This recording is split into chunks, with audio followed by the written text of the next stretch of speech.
Профсоюздар Федерациясы уюмду мүчөлөрү үчүн арзандатууга мүмкүнчүлүк берген картаны иштеп чыкты. Бул картанын ээлери учурда соода түйүндөрү жана тейлөө кызматтары сыяктуу 140 жайдан арзан тейлөөгө ээ болушат. Баалар 3%дан 50%га чейин төмөндөтүлүшү мүмкүн. Профсоюз өнөктөштөрдүн санын 1000ге жеткирүүнү пландап жатат. Анын ичинде билим берүү, театр, медициналык клиника, дарыкана, дүкөн бар. Бул дисконттук картаны алуу үчүн уюмга кайрылып анкета толтуруу керек. Ал 2 жуманын ичинде даяр болот. Ар бир каттоодон өткөн мүчөлөрүбүз дисконттук картаны алат. Дисконттук карта деген биздин учурда Бишкек эле эмес, Кыргызстандын башка бөлүм бурчунда дагы жеке ишканаларда, кафелерде, же болбосо больницаларда, аптекаларда скидка алганга мүмкүнчүлүк берет. Мисалы, лаборатория Банецкий деп коебуз, биздин мүчөлөрдүн дисконттук картасы менен барса, 15%га чейин скидка алганга мүмкүнчүлүктөр болот. Мекеме уюмдун мүчөлөрү үчүн ыңгайлуу шарттарды түзүп жатат. Санариптештирүүнүн алкагында 12-29 маалыматтык кызматы иштелип чыкты. Анда жарандар жумуштан бошотуу, эмгек өргүү жана декреттик өргүү сыяктуу көйгөйлөрү менен маалымат ала алышат. Жыл башынан бери 40тан ашуун чалуу болгон. Больничный эмне ооруп калгандан кийин больничный алып атпайбы? Ошо боюнча туурабы, туура эмеспи деп туруп 4 жаран кайрылган.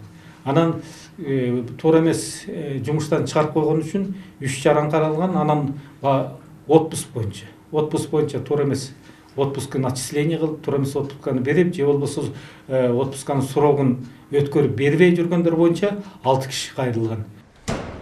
Мурда мекемеге кайрылуулар кагаз жүзүндө ишке ашып келсе, эми онлайн бардык суроолорго жооп ала алышат. Өлкөдө 523 миңден ашуун профсоюздун мүчөсү бар. Бардыгы электрондук каттоодон өткөрүлдү.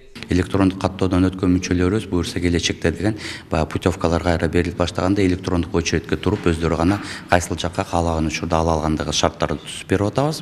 Бул биринчиден коррупцияны жок кылат, экинчиден ар бир мүчөбүз булардын акчасы кайда кетип атканын билет. Андан тышкары цифровизациянын алкагында эсеп учет саясаты деп коет, ошо эрекени киргизип бир системасын киргизгенбиз. Бүгүнкү күндө профсоюздун мүчөлөрүнүн акчасы кайда кетип атат, канча акча чогултулуп атат, ошонун баардыгы тең электрондук форматта толугу менен баардык маалыматты ала алышат. Мекеме мындан ары да ишин илгерилетүү аракетинде. Быйыл уюмдун түзүлгөнүнө 120 жыл толот. Жаралуу тарыхы 1905 жылы Сүлүктүү шаарында шахталарда пайда болгон. Анда жумушчулар иштөө шарттарын түзүп берүү маселелерин көтөрүшкөн. Бул күндү белгилөө үчүн илимий конференцияда токтом кабыл алынды. Профсоюз кыймылынын башталышына 120 жыл болуп атат.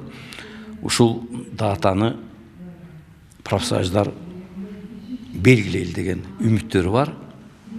Ошол себептен мына бүгүнкү күнү бул илимий практикалык конференциянын уюштурулуп атканы ушул себептен.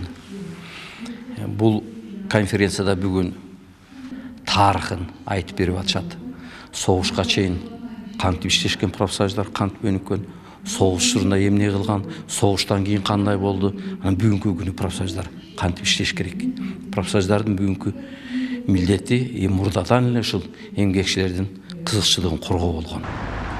Профсоюздар Федерациясы эмгек укугун коргогон эң ири коомдук укуктук уюм. Федерациянын максаты мүчөлөрүнүн укуктарын жана кызыкчылыктарын коргоо, иштен алуу же эмгек укугу бузулган учурда колдоо көрсөтөт.